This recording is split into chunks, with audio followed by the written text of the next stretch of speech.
নমস্কার, দেখছেন কলকাতা টিভি দিল্লির রায় নিয়ে আপনাদের সঙ্গে রয়েছি আমি ঋষিকেশ। আমাদের সঙ্গে রয়েছেন অতিথিরা, আপনারা ইতিমধ্যে জানেন, তবু আরও একবার আলাপ করিয়ে দেবো। সুশোভন বিশ্বাস রয়েছেন আম আদমি পার্টির পক্ষ থেকে, অঙ্কন দত্ত রয়েছেন বিজেপির পক্ষ থেকে, কংগ্রেসের পক্ষ থেকে রয়েছেন সন্দীপা চক্রবর্তী, বামেদের পক্ষ থেকে রয়েছেন মোহাম্মদ সফিউল্লাহ এবং তৃণমূল সমর্থক অনির্বাণ ব্যানার্জি রয়েছেন আমাদের এই প্যানেলে। আমি প্রথমে সুমনদার কাছে আসবো। এখনও পর্যন্ত দিল্লির যা ফলাফল মোটামুটি ঠিক হয়ে গিয়েছে যে দিল্লির মসনদে 27 বছর পরে বিজেপি তারা বসতে চলেছে। আম আদমি পার্টি তারা বিরোধী দলের বা বিরোধী আসনে বসবে। কংগ্রেস এখানে আবারও শূন্য বলা যেতে পারে, শূন্যের হ্যাট্রিক বা হারের হ্যাট্রিক কংগ্রেসের। সুমনদা, এই যে ফলাফল দিল্লিতে 27 বছর পরে আবারও বিজেপির কামব্যাক করা, এই বিষয়টাকে কিভাবে দেখছেন, কিভাবে এটা সম্ভব হলো বলে আপনার মনে হয়?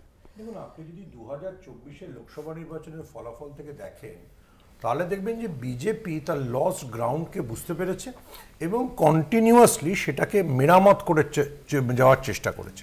আমি মহারাষ্ট্রের উদাহরণ দিই। মহারাষ্ট্রে যখন লোকসভা নির্বাচনে বিজেপি একেবারে পর্যুদস্ত হলো, 48টার মধ্যে 30টা সিট অপোজিশন পেয়ে গেল, তখন বিজেপি দ্রুত নিজেদের ড্রয়িং বোর্ডটাকে পুরোটা রিওয়ার্ক করলো।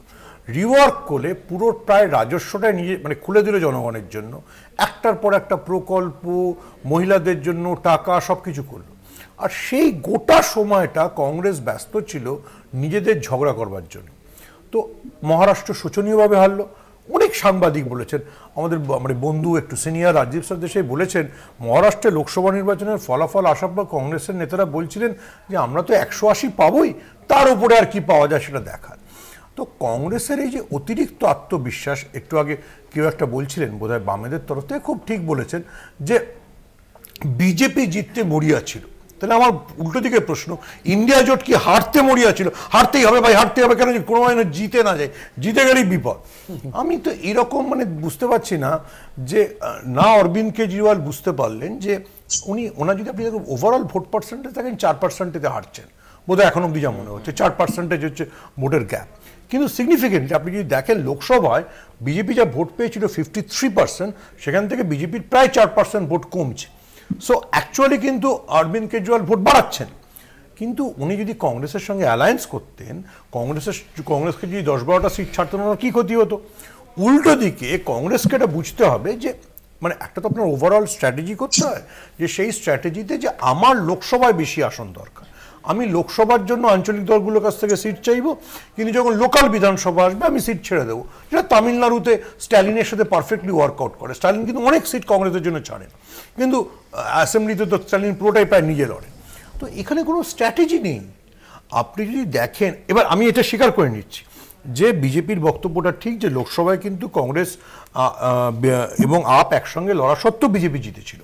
কিন্তু অ্যাসেম্বলিতে একটা ট্রেন্ড দেখা যায়, বিশেষ করে দিল্লির ক্ষেত্রে, লোকসভায় যারা নরেন্দ্র মোদীকে ভোট দেন, বিধানসভায় এসে তারা আপকে ভোট দেন। সেটা এবার রিপিট করার চান্স ছিল।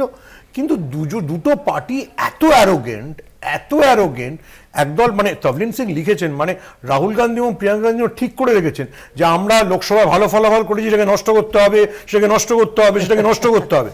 আর অরবিন্দ কেজরিওয়ালের জন্য বলিদান দেবেন রেডি ছিলেন, যে চলো আমি এবার দিল্লিটা তুলে দিই। আমার কাছে বোঝার অগম্য যে কি করে এটা হলো।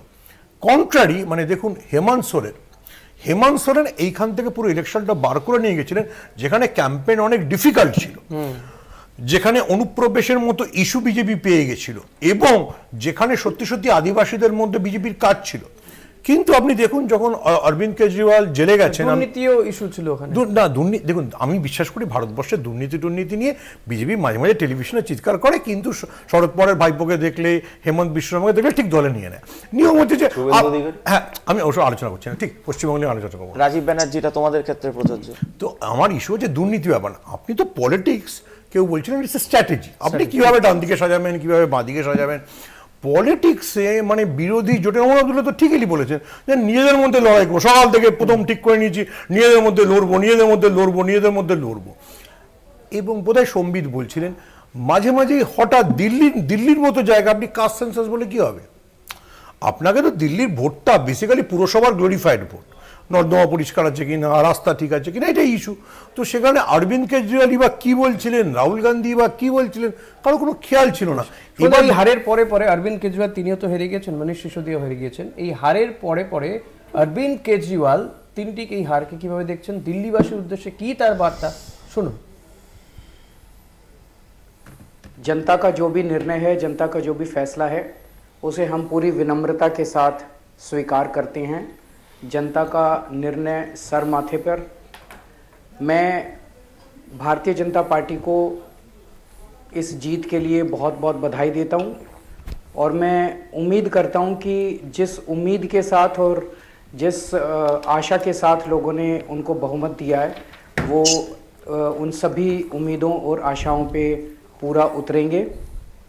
हम न केवल एक कंस्ट्रक्टिव ऑपोजिशन का रोल निभाएंगे, बल्कि हम समाज सेवा, जनता के सुख दुख में काम आना, व्यक्तिगत तौर पे जिसको भी जो ज़रूरत होगी, हम लोगों के सुख दुख में हमेशा काम आएंगे, क्योंकि हम राजनीति में कोई सत्ता के लिए नहीं आए।